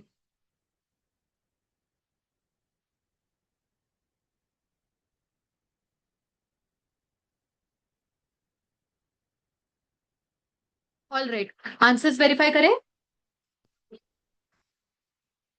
हाँ जी, सेपरेशन मेथड से आंसर आ रहा है 5%। रिप्लेसमेंट मेथड से आंसर आ रहा है 3.75%। फ्लक्स मेथड से आंसर आ रहा है 20%। न्यू रिक्रूटमेंट मेथड से आंसर आ रहा है 11.25%। और एक्सेशन से आंसर आ रहा है 15%। सभी के आंसर मैच हो गए हैं। I can still see few people working, continue कीजिए। और एक जरूरी चीज है बच्चे, देखिए, अभी आप लोगों आप लोग जो हैं मुझसे पहली बार पढ़ रहे हैं, ऑब्वियसली बाय दिस टाइम ना थोड़ी से आपको पता है सभी का टीचिंग स्टाइल, जो बच्चे स्पेशली फाउंडेशन रूट से आ रहे हैं, साहिल सर, धीरज सर तो पहले से ही ट्यून टू हो, राइट। अब मेरे साथ आपको with कोई हेजिटेशन नहीं रखनी है। मेरी शक्ल थोड़ी सी डरावनी जरूर लगेगी, बट मैं डरावनी नहीं हूँ। कोई डरने की जरूरत नहीं है, कोई हेजिटेशन रखने की जरूरत नहीं है। If I need to go slow, if I need to go fast, कोई चीज रिपीट करनी है, screen up and down scroll करनी है, फील फ्री टू से सो, ठीक है। यहाँ पर कुछ नहीं अपनी तरह से सोचना कि अच्छा मैम ने फास्ट करवा दिया, मेरा तो रह गया था। रोकना है, बीच में रोक दो। अल्टीमेटली हमने बिल्कुल एक ओपन डायलॉग रखना है। It should not be a one way communication. आज पहला दिन है, आप सारे चुप चुप बैठे लग रहे हो, तो मैं शक्लों से मुझे देखना पड़ रहा है कि अच्छा इनको बात समझ में आ रही है, कुछ रिपीट तो नहीं करना। But let it not be for the whole of the batch. आपने टिल द एंड इतना ओपन कॉन्वर्सेशन रखनी है कि मैम ये चीज रिपीट कर दो, या कुछ कुछ भी अपनी तरफ से कोई भी कंसर्न है। अच्छा, if there is any doubt और समथिंग, बच्चा छोटा मोटा डाउट होता है, घर पर बैठकर आता है, फटाफट से click a picture, send it to me on WhatsApp. मेरा नंबर सभी के पास सेव्ड होगा, एंड उसी टाइम मेरा अगर होगा पॉसिबिलिटी उसी टाइम रिजॉल्व कर दूंगी। बहुत मेजोरिटी लेवल डाउट्स है, रोज तो इधर आना ही है, between the session break time में या आते जाते वक्त वो डाउट्स पूछ लिए। तो बिल्कुल हमने डाउट्स को लेकर या किसी भी चीज को लेकर कोई भी हेजिटेशन नहीं रखनी है। सेकेंडली, अगेन मैंने आपको पहले भी इंसिस्ट किया था, ये हाथ से क्वेश्चन करने वाला सब्जेक्ट है। Now, this subject has the potential of getting 90 plus marks. In fact, 90 plus marks पिछले एक साल में लगातार 3 अटेम्प्ट में आई भी हैं। जनवरी 2025, मई 2025, सितंबर 2025, 3 लगातार अटेम्प्ट में 90 प्लस मार्क्स। हर बैच से 2-2 तो 3-3 बच्चे के आ रहे थे, ठीक है। हाईएस्ट पॉसिबल अभी तक एससी कॉमर्स करियर से इस सब्जेक्ट में गया है number 98, Shruti Goyal. She recently became a chartered accountant this जन, ठीक है। बट उनके इंटर में 98 मार्क्स भी आ चुके हैं। तो इस सब्जेक्ट में उतना पोटेंशियल है आपके एग्रीगेट को वे अप लेकर जाने का। ठीक है, हम बोलते हैं कि यार 600 में से 300 आना चाहिए, पर हमारी गेम 300 वाली नहीं है। हम 300 से भी मच मच हायर, हम 400, 450, 500 लेने वाले केपेबल बच्चे हैं, ठीक है। तो उतनी वहां तक गेम रखनी है।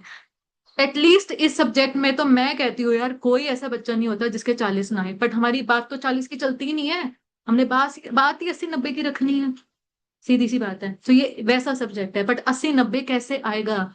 लगातार प्रैक्टिस, हाथ से करने वाली प्रैक्टिस, पढ़ पढ़ के नहीं आने वाली चीज। फिर पढ़ पढ़ के फिर वो 40-50 में गेम रह जाती है, फिर वो एग्रीगेट में इतनी कॉन्ट्रीब्यूशन नहीं आती है। तो प्लीज इंश्योर डे वन से ही गुड प्रैक्टिस। गुड प्रैक्टिस के लिए आपके गुड नोट्स, सुंदर सुंदर notes, properly well maintain notes भी होने चाहिए, ठीक। चलिए जी, सभी, हाँ जी। और आप अगर 90 का वैसे ज्यादा आए तो आप चलते ज्यादा। वो पहले पॉलिसी थी। अच्छा, एक काम करो, ठीक है ठीक है, चलो मैं पॉलिसी, अब उसके बाद ना आए नहीं है 97 के ऊपर किसी के। हाँ ठीक है। इनफैक्ट मतलब आई कॉल दिस सब्जेक्ट मैं बचपन का प्यार, ठीक है। एंड आई होप कि टिल जून एंड आप लोगों का भी ये प्यार बन जाए। तो अगर ऐसा है, अच्छे मार्क्स लेकर आ रहे हो तो दैट्स अ प्रॉमिस। जितने भी रहेंगे 97 प्लस प्रॉमिस। मैं तो 100 चाह रही हूँ, बिकॉज एज अ स्टूडेंट मेरे लाइफ में कभी 100 नहीं आए, 99 पर आकर मैं रुकी हूँ। और ऑब्वियसली इस जन्म में तो कोई और पेपर देना नहीं है, तो मेरे तो नहीं आ सकते। मैं बच्चों के आ जाए तो मेरे लिए तो एक हो जाएगा कि जन्म सिद्ध हो गया जी, 100 नंबर आए हैं सब्जेक्ट में। तो ऑब्वियसली कोशिश उस चीज की है। मैं कह रही हूँ I will be so happy अगर लेकर तो आओ, फिर पैसे वाली गेम कुछ नहीं मैटर करने से। हाँ जी, 20 इन्फ्लेशन लगा रहे हो, देखते हैं, लेकर आओ फिर। आपको फिर शिकायत का मौका नहीं देंगे, ठीक है जी। All right. अच्छा, आपने अभी अभी क्वेश्चन कंप्लीट कर लिया, सभी के पास हो गया जी? सभी के पास, ओके। आपको लगता है पेपर में ऐसा क्वेश्चन आएगा? क्यों क्यों नहीं लगता जी? इजी है हाँ। बेटा मैं बताऊं, ये आईसीएआई का ही क्वेश्चन है। नाउ थिंग इज, आप नोटिस करना पूरी बुक में ना किसी किसी क्वेश्चन के बगल में ICS study material, ICS study material लिखा होगा, राइट। बट जिनके बगल में आईसीएस स्टडी मटेरियल नहीं भी लिखा, इसका ये मतलब नहीं कोई आउटसाइड क्वेश्चन है, मैम ने बीकॉम की किताब से डाल दिया होगा इतना सौखा सा। कुछ नहीं है, सारा ए टू जी आईसीआई रिसोर्सेज है। आईसीआई का पुराना स्टडी मटेरियल, पुरानी स्कीम, जो भी उनके एमटीपी आरटीपी के कुछ फ्यू सिलेक्टेड क्वेश्चन हैं जी। तो ऐसा नहीं है कि इस बुक में कोई भी क्वेश्चन आपको लेटर से किसी और कोर्स का मिल जाएगा, बीकॉम का या सीएमए का या सीएस का या मेरा बनाया हुआ है, ऐसा कुछ नहीं है। इट्स प्योरली आईसीएआई रिसोर्सेस, क्योंकि ये सब्जेक्ट स्टैटिक है। आपके पास जो अभी स्कीम चल रही है उससे पहले भी एक स्कीम थी, जब मैंने पढ़ाना स्टार्ट किया था उससे भी पहले एक स्कीम थी। तो ultimately there used to be something called practice man. मैं साल तकरीबन 2016-17 की बात कर रही हूँ। 2018 से पहले आईसीआई क्या करता था, मॉड्यूल के साथ साथ प्रैक्टिस मैनुअल भी रिलीज करता था। Now what was practice manual? It was compilation of all the previous year question, 10-15 attempt के। उसी चीज को अब आप स्कैनर बोलते हो, ठीक है। बट अब स्कैनर तो हमारे पास आ गया 2018 वाला। आईसीए के पास और भी पुराने क्वेश्चंस पड़े हैं, तो आईसीए ने क्या किया, 2018 के बाद वो प्रैक्टिस मैनुअल रिलीज करना छोड़ दिया। उन्होंने अपनी तरफ से वो कंपाइलेशन निकालनी छोड़ दी। तो क्या किया गया इन बुक्स में कि मॉड्यूल के क्वेश्चन भी हैं और प्रैक्टिस मैनुअल के क्वेश्चन भी है, बट अल्टीमेटली क्या चल रहा है, सारे पुराने क्वेश्चन जो भी है तो आईसीएआई के। ये आईसीआई ने ये सेम क्वेश्चन एक मॉक टेस्ट पेपर में पूछा हुआ है बेटा, ये आईसीआई का ही क्वेश्चन है। कुछ भी ऐसा नहीं है कि जस्ट बिकॉज आसान है तो नहीं होगा जी। जी आईसीआई है प्योरली। तो बगल में जहां पर स्टडी मटेरियल है मतलब लेटेस्ट स्टडी मॉड्यूल का क्वेश्चन है, जिसके बगल में कुछ ब्रैकेट नहीं है मतलब आईसीआई के ही रिसोर्स का कोई और क्वेश्चन होगा, आरटीपी एमटीपी वगैरह वगैरह लगा लो।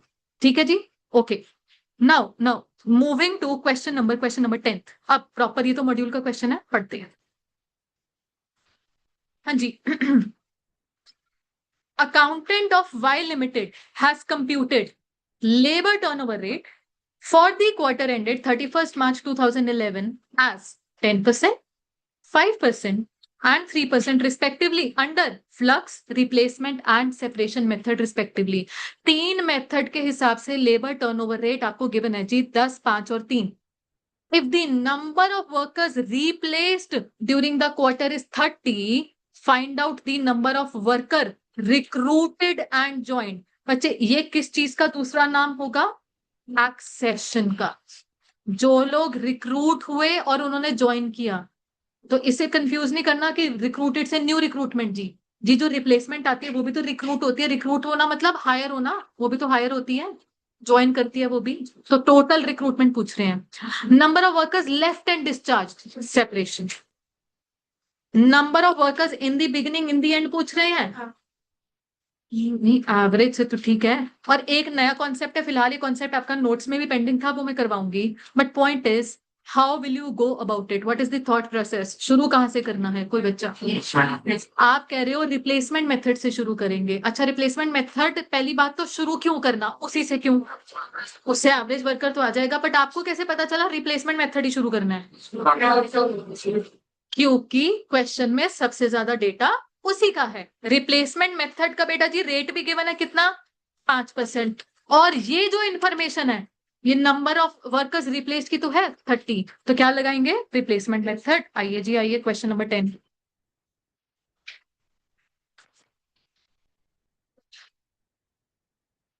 लेबर टर्नओवर ब्रैकेट में लिखेगा एज पर रिप्लेसमेंट मेथड।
हाँ जी, एवरेज नंबर ऑफ वर्कर्स कितने आ रहे हैं, 600।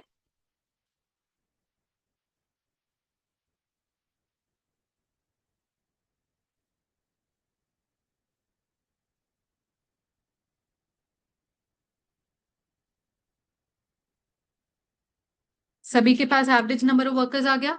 अब इसके बाद क्या करना है? देखिए क्वेश्चन ने मुझसे पूछा नंबर ऑफ एक्सेशन, क्वेश्चन ने मुझसे पूछा नंबर ऑफ सेपरेशन। अब बताइए कौन सा मेथड पहले लगाओगे? एक्सेशन मेथड, वो तो कैसे लगाओगे? मेरे पास जो रेट गिवन है, रिमेनिंग टू रेट किस किस के गिवन है? 10% किसका है? फ्लक्स का। 3% किसका है? सेपरेशन का।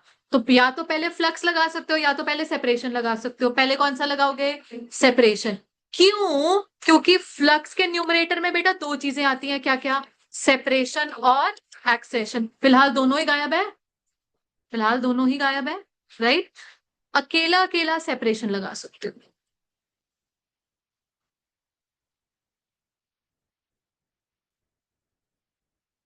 Labour turnover as per separation method लगाइए और यहां से नंबर ऑफ सेपरेशंस पता कीजिए। 18।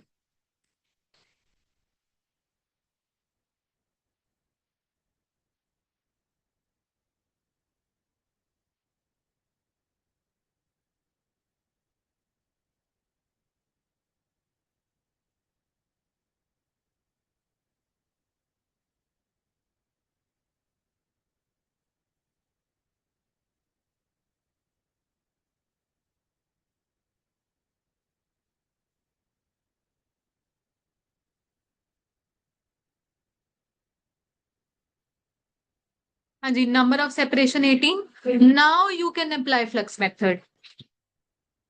12 क्या है? किस चीज का? एक्सेशन का?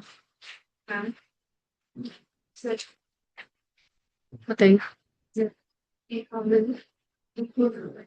अच्छा, वो ना बच्चा परसेंटेजेस यूज करने में अगर आपने यहाँ पर 0.05 वगैरह तो नहीं कुछ रखा हुआ ऐसा?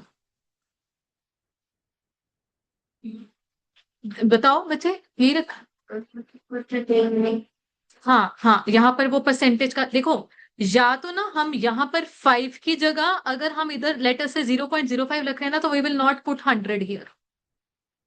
ऐसा नहीं तो इफ अगर आपने यहाँ पर नंबर 5 रखना फिर इधर 100 भी लगा दो, बस ऐसी ये चीजें।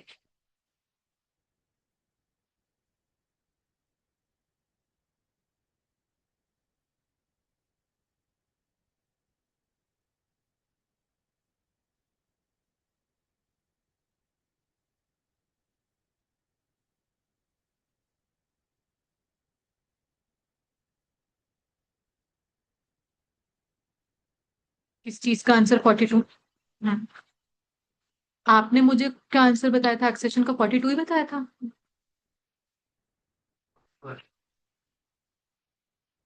42।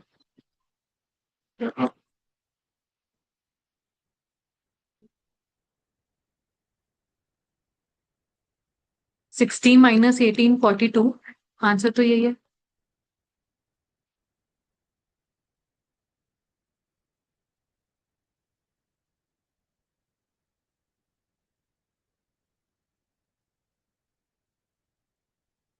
हाँ जी, नंबर ऑफ एक्सेशन आ गया 42, सेपरेशन कितना आ गया? 18। Now to answer the question उसकी अपनी लैंग्वेज में। उसकी लैंग्वेज आपसे सबसे पहली रिक्वायरमेंट में क्या मांग रही थी? Number of workers recruited and joint, जिसको हम बोलते हैं एक्सेशन, दैट इज 42। और दूसरी चीज, number of workers left and discharge, जिसको हम बोलते हैं जी सेपरेशन, और वो आंसर है 18। हाँ जी, जो आपने 12 निकाल लिया ना, वो क्या निकाल लिया? New recruit. चलिए, मैं सभी बच्चों से एक एक्स्ट्रा चीज पूछ रही हूँ बेटा जी। देखो ध्यान से सुनो, कोई चीज जो क्वेश्चन है ना पूछी, हम सिर्फ अपने एनालिसिस की बात कर रहे हैं, उसको हम क्लास में बोलते हैं सेवा। ये मैं नहीं, हमारे टीचर्स हमें करवाते थे सेवा, उन्हीं से सीखा है। बिकॉज उन्होंने सिखाया था जब हम करेंगे सेवा तभी हमें मिलेगा मेवा। तो क्लास में जितनी सेवा कर लोगे ना, उतना मेवा पेपर में लेकर आओगे। एक्स्ट्रा एनालिसिस, एक्स्ट्रा बात करते हैं। If I ask you strictly calculate number of new recruitment in this question, number of new recruitment बताइए। Number of new recruitment. No, number of new recruitment हम कैसे निकाल सकते हैं? Accession minus replacement. एक्सेशन कितनी है? रिप्लेसमेंट कितनी है, hence number of new recruitment is 12। तो अगर क्वेश्चन की लैंग्वेज चेंज होती ना, ध्यान से देखो, वो बोलते हैं workers recruited and joined, bracket में लिख देते न्यू, तो खाली न्यू रिक्रूटमेंट निकालनी थी। इन्होंने बस बोला वर्कर्स रिक्रूटेड एंड ज्वाइंट, मतलब बस जो ज्वाइन करे।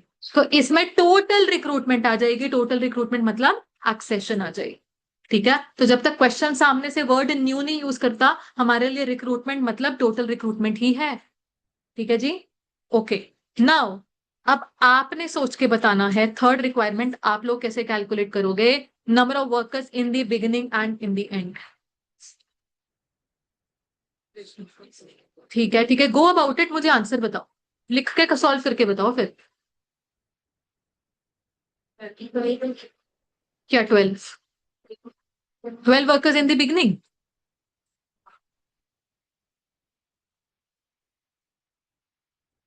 मुझे वर्कर्स इन द बिगिनिंग और एट द एंड, ये दोनों आंसर चाहिए। लिख के काम करना, लिख के, whatever you are trying. काटा बच जाएगा, कोई बात नहीं, लिख के करो।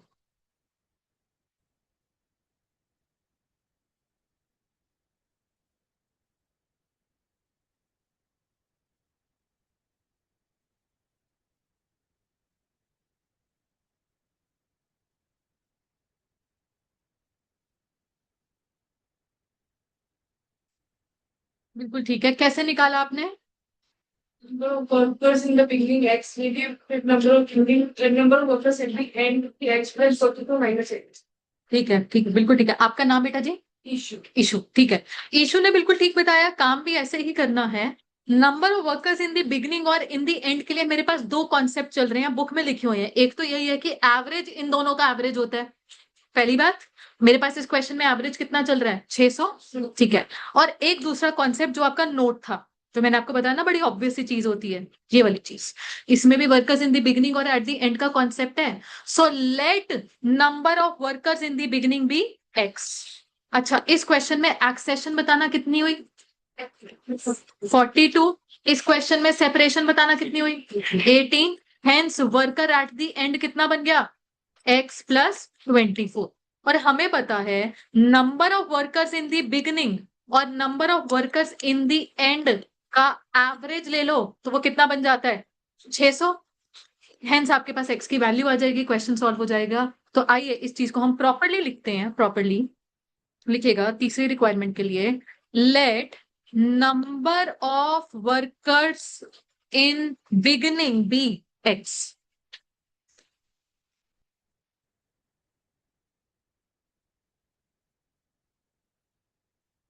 फिर आप लिखेंगे वर्कर्स एट द एंड का कॉन्सेप्ट,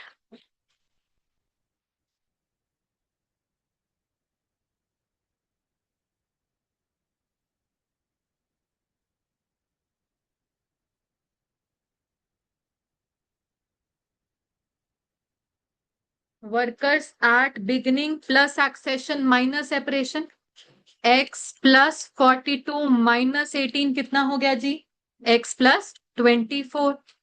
फिर एक्सप्लेन करो कि एवरेज नंबर ऑफ वर्कर्स कैसे आता है।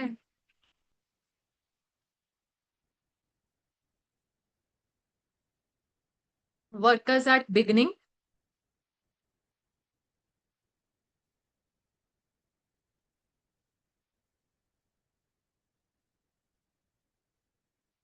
और वर्कर्स एट एंड का एवरेज, ये 600 था, बिगिनिंग में x और एंड में x प्लस 24।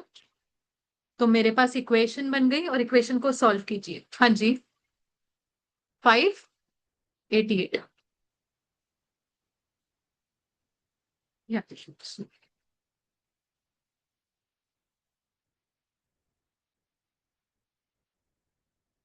अगर आप इक्वेशन को सॉल्व करेंगे तो 2x प्लस 24 1200 बन गया, 2x ये 1176 बन गया और x 588 आ गया।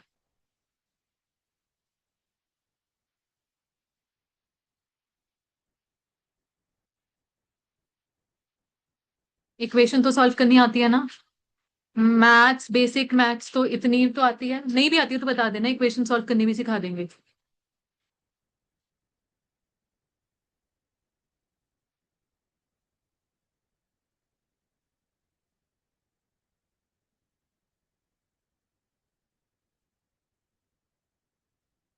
हाँ जी, एक्सेशन मेथड, उसमें 60, अच्छा ये वाली चीज, तो मैंने ना इस पोर्शन को सॉल्व किया है, ये 10, 600 और 100 वाली चीज को एक साथ सॉल्व किया। मैं अगर इस चीज को प्रॉपर्ली सॉल्व करूं, मेरे पास क्या चल रहा है, 18 प्लस नंबर ऑफ एक्सेशन, ये तो न्यूमरेटर में ही चल रहा था, ये वाली चीज तो मैंने अलग कर ली। हमारे पास वो सेपरेशन है ना, ये होती या हाँ, 18 प्लस 30 प्लस नहीं करना। एक्सेशन मतलब 30 प्लस न्यू, मैं एक्सेशन निकाल रही हूँ, मुझे देखो एक बार ना फ्लक्स के फॉर्मूला पर जाते हैं। फ्लक्स के फॉर्मूला में क्या आता है, separation plus accession. Now accession is made up of two things, क्या क्या, replacement and new recruitment, right. Now as per this question मेरे पास फिगर्स क्या हैं, 18, yes you know replacement are 30, तो आप मेथड यूज करके जो मिसिंग फिगर निकालोगे वो न्यू रिक्रूटमेंट के निकालोगे, वो जो कि 12 आ रही है। But this is not what question is asking, question is asking what is accession. Question is asking sum of replacement and new recruitment. ठीक है, ये चीज। हाँ जी, x क्या था, वर्कर्स एट बिगिनिंग, और वर्कर्स एट एंड तो आ ही जाएगा फिर x प्लस 24, 588 प्लस 24 करके 612 लीजिए। सो आंसर आपके पास 588 एंड 612 सबके पास आ गया जी। ऐसे ही आना था, there was no other way, दो चीजें एक साथ यूज होनी थी, एक तो एवरेज वाला कॉन्सेप्ट और एक worker at beginning plus accession minus separation is equal to worker at end, ये वाला कॉन्सेप्ट। ठीक है जी। Now last requirement of the question, last requirement का एक बार नाम पढ़ना बच्चे, क्या है, equivalent employ turnover rate. No इस कॉन्सेप्ट का पूरा नाम है equivalent annual turnover rate. Now ये कॉन्सेप्ट इसी क्वेश्चन में एप्लीकेबल है, पिछले क्वेश्चन में नहीं था। जो आपने क्वेश्चन नंबर 11 पहले किया ना, एक बार उसमें पीरियड कवर्ड बताना क्या है, 1 जनवरी से लेके 31 दिसंबर। तो जो आपने 5 मेथड से रेट निकाले थे अल्टीमेटली साल के ही निकाले थे। बट इस क्वेश्चन में जो रेट क्वेश्चन सामने से बता रहा है 10, 5 या 3, वो साल के नहीं बता रहा, क्या बता रहा है, क्वार्टर के, उसको हमने कन्वर्ट करना है साल में। तो वो कॉन्सेप्ट होता है जी equivalent annual labour turnover rate. आपके पास अब प्रॉपर कॉन्सेप्ट है, कॉन्सेप्ट का पूरा नाम है इक्विवेलेंट एनुअल टर्नओवर रेट। ये कॉन्सेप्ट तब अप्लाई होगा when period under consideration is not 1 full year, it is less than full year. Late us से क्वेश्चन सामने से मंथली का बना हुआ है, तो मेरे को मंथ के डेटा को कन्वर्ट करना है एनुअल डेटा में। ये वाला क्वेश्चन नंबर 10 क्वार्टर का बना हुआ है, मुझे क्वार्टर का डेटा कन्वर्ट करना है एनुअल में। लेट अस से कोई क्वेश्चन 6 मंथ्स की बात कर रहा है, मुझे उसको कन्वर्ट करना है एनुअल में, तो वहां पर ये कॉन्सेप्ट एप्लीकेबल होगा। सिंपली फॉर्मूला क्या है, labour turnover rate calculated for the period divided by number of days in the period multiplied by number of days in the year. Preference होगी डेज बेसिस पे। मैं अगर आपको इसी क्वेश्चन की बात करूं, बेटा इस क्वेश्चन में, क्वेश्चन नंबर 10 में फ्लक्स मेथड का रेट बताना 10% है, ठीक है, 10% मैंने यहां पर लिख लिया फ्लक्स का, ठीक। नाउ क्वार्टर का नाम मेंशन है, क्वार्टर एंडेड ऑन 31 मार्च, साल का नाम लिखा है 2011। अच्छा, क्वार्टर फिर शुरू कब हुआ होगा, ये जनवरी, जनवरी में कितने दिन होते हैं 31, फेब्रुवरी में नॉन लीप ईयर है तो 28, और मार्च में 31, कितने दिन हो गए 90, और पूरे साल में नॉन लीप ईयर में कितने डेज, ये 65। कन्वीनियंस के लिए 360 पर भी नहीं जाना, बचपन वाली चीजें नहीं करनी है। If question is silent 365 days ही लेने हैं हम, ठीक है जी। तो मेरे पास आंसर कुछ आ जाएगा। नाउ दिमाग में एक चीज आती है कि यार कॉन्सेप्ट कहता है कि एनुअल रेट में कन्वर्ट करना है, मैम ये नहीं कर सकते थे, एक क्वार्टर का रेट 10% है तो 4 क्वार्टर्स का रेट कितना हो गया 40, मैम ऐसे कर सकते थे, नहीं करना जी। लेट से आपके सामने क्वेश्चन मंथली का है, लेट से क्वेश्चन आपको बता रहा है कि अप्रैल का रेट है जी 5%, अप्रैल का, ठीक है। तो आप बोलोगे मैम महीने का रेट 5% है, साल का कन्वर्ट करने के लिए इंटू 12 कर दो, 12 महीने होते हैं साल में 60, ना जी ना, ये नहीं करना। हमको जाना है डेज बेसिस पर। अप्रैल में दिन कितने होते हैं 30 इंटू 365। अगर सामने से मंथ का नाम या क्वार्टर का नाम गायब हो गया, तब जाओ अपने शॉर्टकट पे इंटू 4 इंटू 12, जब तक सामने स्पेसिफिक मंथ का नाम है, अगर यही अप्रैल की जगह मई हो जाता तो डिवाइडेड बाय 31 मैटर करता है, मैटर करता है। ठीक है जी। तो इसलिए हमने जो कन्वर्जन करनी है वो डेज बेस्ड ही करनी है। मजबूरी रही कि मेरे पास फिगर आउट ही नहीं हो रहा कितने दिन है, नाम ही नहीं है महीने का या नाम ही नहीं है क्वार्टर का, तो आप चले जाओ शॉर्टकट लगा लो, but otherwise days based conversion ही होगी। ठीक। Now coming to this question, question number 10। इन्होंने बोला calculate equivalent employ turnover rate for the year, मतलब वही जो क्वार्टरली चीजें गिवन है उसको एनुअल में कन्वर्ट करना है। तो आपके पास तीन मेथड का गिवन है, तीनों का कैलकुलेट कर लो। पहले तो कॉन्सेप्ट लिखो जी, equivalent annual labour turnover rate. कोई भी मेथड हो, कॉन्सेप्ट तो यही चलेगा, equivalent annual labour turnover rate is equal to labour turnover rate calculated for the period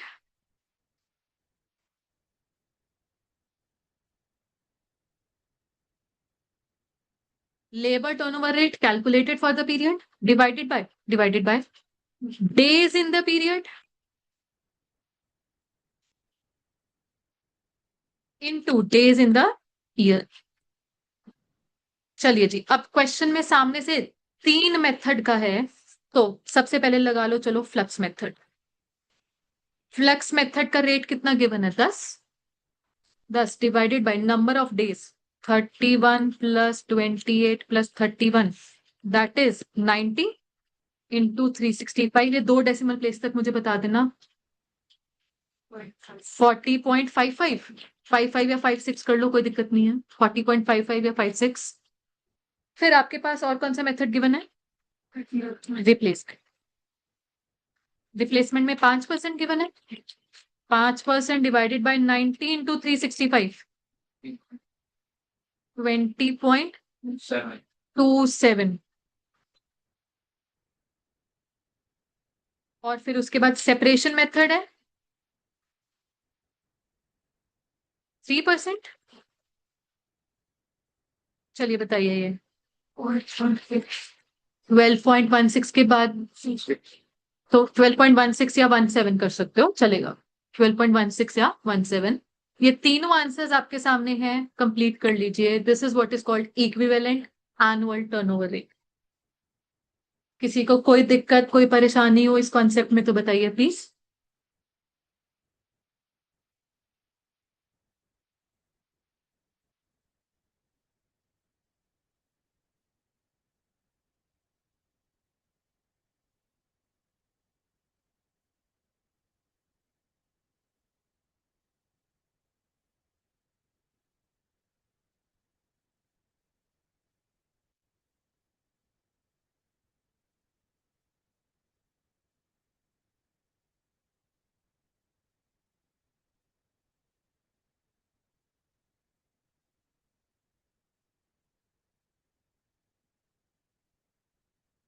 हाँ जी, डन।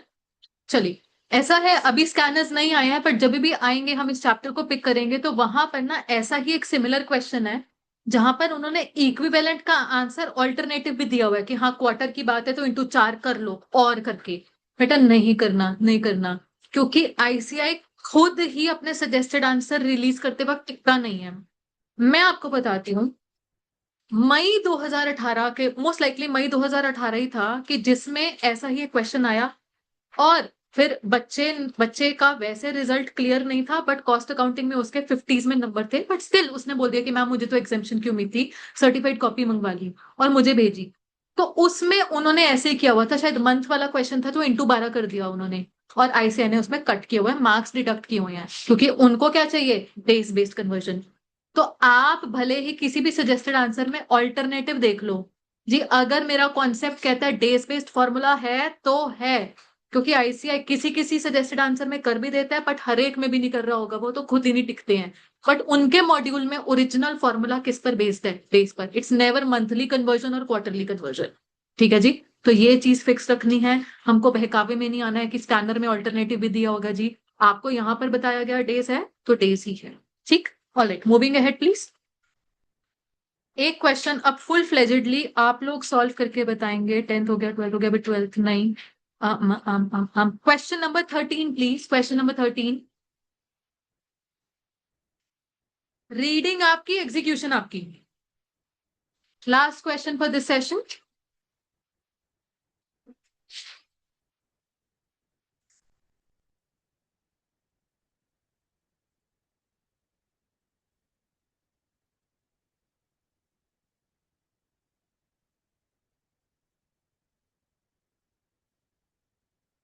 हाँ जी, I would just like to clarify one thing. During the quarter, fresh recruitment of 40 worker was made. Fresh recruitment मतलब new recruitment, purely new recruitment.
Online में Mayank, if you are ready with your answer, कोई भी answer हो chat box में आपने भी लिखकर बताना है बच्चे। Sure ma'am.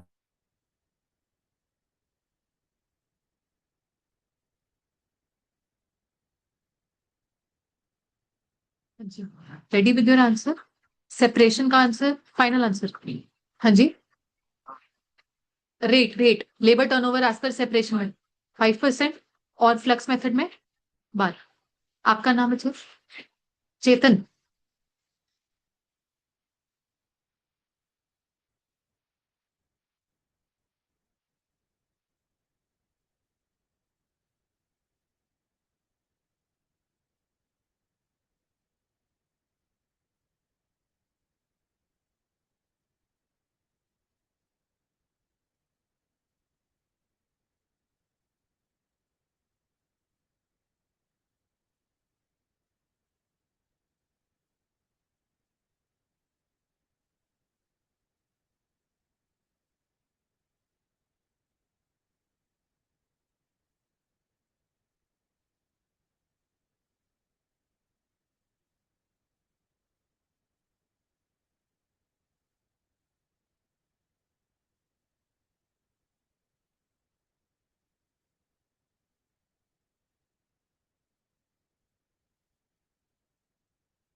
हाँ जी, नंबर ऑफ रिप्लेसमेंट कितनी आ रही है? 30। 30। यहां तक तो आई बिलीव सभी पहुंच ही गए हैं।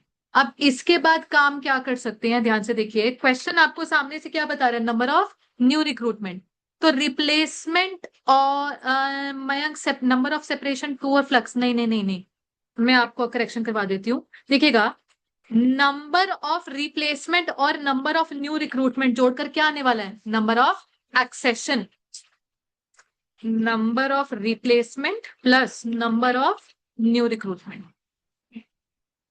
हाँ जी 30, और क्वेश्चन में ये बताया था 40। नंबर ऑफ एक्सेशन क्या आ गया? 70। नाउ पॉइंट इज, अब एक चीज हमें चाहिए होगी फॉर सेपरेशन मेथड, क्या? Number of separation. कैसे फाइंड आउट करोगे? क्योंकि फ्लक्स में भी वही चाहिए। वो एक जो कॉन्सेप्ट था, number of workers in the beginning plus accession minus separation is equal to worker at the end, वो वाली इक्वेशन लगाओ। Workers at beginning plus accession minus separation will give me worker at end. हाँ जी, worker at beginning कितना था? 990। Accession अभी आपने बताया 70। सेपरेशन मालूम नहीं है, वो निकालनी है सेपरेशन। और वर्कर एट द एंड कितना है? 1010। हेंस यहां से आपके पास नंबर ऑफ सेपरेशन आ जाएगी 50। Number of separation 990 plus 70 minus 1010, ये आपने मुझे बताया 50। और अब आपके पास सेपरेशन है, अब आपके पास एक्सेशन है, सेपरेशन मेथड लगा लो, फ्लक्स मेथड लगा लो, जो क्वेश्चन ने हमसे पूछा है, आपके पास आंसर्स आ जाएंगे। सो अब मैं अगर आंसर ना लिखूं, मतलब प्रॉपर कॉन्सेप्ट ना लिखूं, फाइनल आंसर लिख दूं तो चलेगा? सेपरेशन मेथड से आंसर आ रहा है 5% और फ्लक्स मेथड से आंसर आ रहा है 12%। This is your final answer. आपने प्रॉपरली लिखना है, फॉर्मूला लगाना है, बताना है। किसी के पास 5% और 12% आंसर नहीं आ रहे, वो बताएंगे। किसी के पास इससे पहले की वर्किंग में कोई दिक्कत है तो वो बताएंगे। मयंक अब आप देखिए, करेक्शन हो गई, मिस्टेक समझ में आ गई?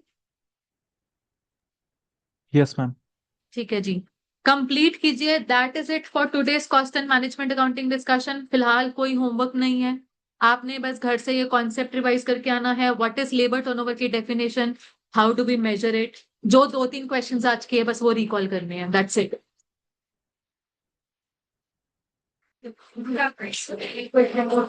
बच्चे रिक्वेस्टिंग साइलेंस प्लीज। हाँ जी, न्यू रिक्रूटमेंट क्या होता है? अच्छा, न्यू रिक्रूटमेंट का जो वो सेवा भाव टाइप हमने किया था। ओके, क्वेश्चन ने पूछा नहीं है, अगर पूछ लेता कि प्योरली न्यू रिक्रूटमेंट बता, purely new recruitment. Now new recruitment कैसे निकाल सकते हो? मेरे पास टोटल कितने वर्कर हायर हुए हैं? 42। उस 42 की हायरिंग में से हुई नो 30 तो किसी और की जगह लेने आए थे, रिप्लेसमेंट थी 30। तो जो बच गया 12 वो किस लिए है? कि किसी की जगह नहीं आया, न्यूली क्रिएटेड एक जगह है, न्यूली क्रिएटेड पोस्ट, उसके लिए आए हैं। So if I can say accession is equal to replacement plus new recruitment, तो hence new recruitment क्या बन गया? accession minus replacement। ठीक है जी, तो इस क्वेश्चन में मुझे accession पता थी जो हमने निकाली थी 42, और replacement तो क्वेश्चन ही बताकर चल रहा था 30। क्लियर है? अब ये 12 आ गया बस। ऑलराइट जी बच्चे, वैसे टेक्निकली कोई ब्रेक नहीं है, आप लोग स्टिल एक 5 मिनट्स का ब्रीदर ले लो। नीचे किसी ने नहीं जाना, ऊपर ही रहने वाला है कि पानी वानी पी लो और एफएम की बुक्स निकाल। हाँ जी।